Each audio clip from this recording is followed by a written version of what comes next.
జల్పల్లిలోని మోహన్ బాబు ఇంటి వద్ద ఉద్రిక్త పరిస్థితి నెలకొంది. తనను ఇంట్లోకి రానివ్వడం లేదంటూ మంచు మనోజ్ నిరసనకు దిగారు. మోహన్ బాబు ఇంటి గేట్ వద్ద కూర్చుని మనోజ్ ఆందోళనకు దిగారు. అనంతరం ఆయన మీడియాతో మాట్లాడారు. ఇది ఏమాత్రం ఆస్తి గొడవ కాదన్నారు. ఇన్ని గొడవలు జరుగుతున్నా అధికారులు సరిగ్గా స్పందించడం లేదని మనోజ్ వాపోయారు.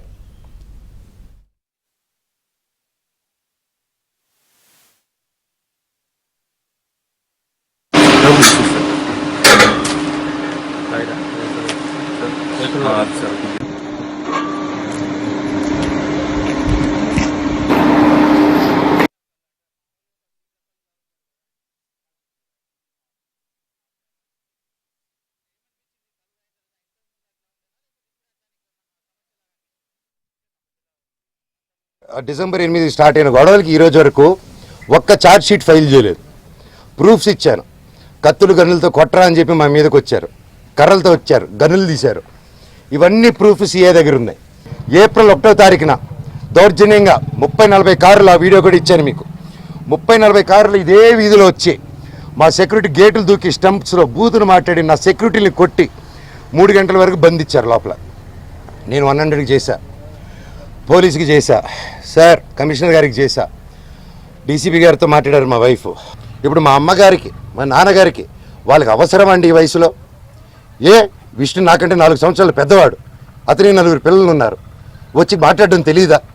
కూర్చొని మాట్లాడమని అడుగుతున్నాను నేను. పెద్దమందిని పెద్దలను కూర్చొని పెట్టి మాట్లాడిన మాట్లాడలేరా? ఇవన్నీ కాకుండా ఇలా పోలీస్ ఆఫీసర్తో హైకోర్టు నుంచి నాకు ఆర్డర్ వచ్చిందండి. హైకోర్టు నుంచి క్లియర్ ఆర్డరు, నేను కానీ ఇక్కడ కానీ డిస్ప్యూట్ జరిగేంత వరకు మేము ఇక్కడ ఉండొచ్చు, ఇద్దరు ఉండి, నేను ఎవరు ఉండకూడదని చెప్పాల.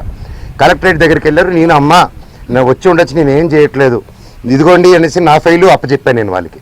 నేను వీళ్ళకి సినిమాలు పనిచేసినప్పుడు, నేను క్యాంపస్కి పనిచేసినప్పుడు ₹1 ట్రాన్సాక్షన్ వాళ్ళ దగ్గర నాకు వచ్చిందని చెప్పానండి.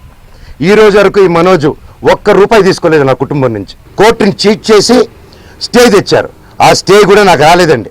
నేను ఇంట్లో నుంచి బయలుదేరడం, ఇల్లంతా ధ్వంసం చేసేయడం, పోలీసులు చెప్పారు 1వ తారీఖు చెప్పా, 2వ తారీఖు చెప్పా, నాకు నోటీస్ వచ్చింది తెలియదు, ఏం తెలియదు. ఇంట్లో రాజ్యాంగం ధైర్యం అనుకుని సార్ ప్లీజ్ సార్ అంటున్నాను, వినట్లేదు. లోవర్ కోర్టుది చీటింగ్ చేశారు, కమిషనర్ గారు బాండు, ఇవి 3 ఉన్నాయి, ఇవి చెల్లవంటాడు. పోనీ రాసి ఉండంటే మీరు రాయకూడదు అంటారు. పోనీ ప్రెస్కి చెప్పమంటే మేము చెప్పమంటారు.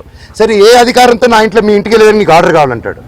మీరు ఇంటికి వెళ్ళేదని మీరు ఆర్డర్ తీసుకుంటున్నారు సార్ అని. లేదు మీ నాన్న చెప్పాలి మాకు అంటున్నారు. సార్ అది కోర్టులో అని సార్, మీరు ఎందుకు మా నాన్న మాట వింటున్నారు? మీరు కోర్టు మాట వినాలి కదా సార్ ఏసీపీ గారు అంటున్నాను. లేదు సిఏ గారు, ఏసీపీ గారు లేరు, మోహన్ బాబు గారు చెప్పాలి.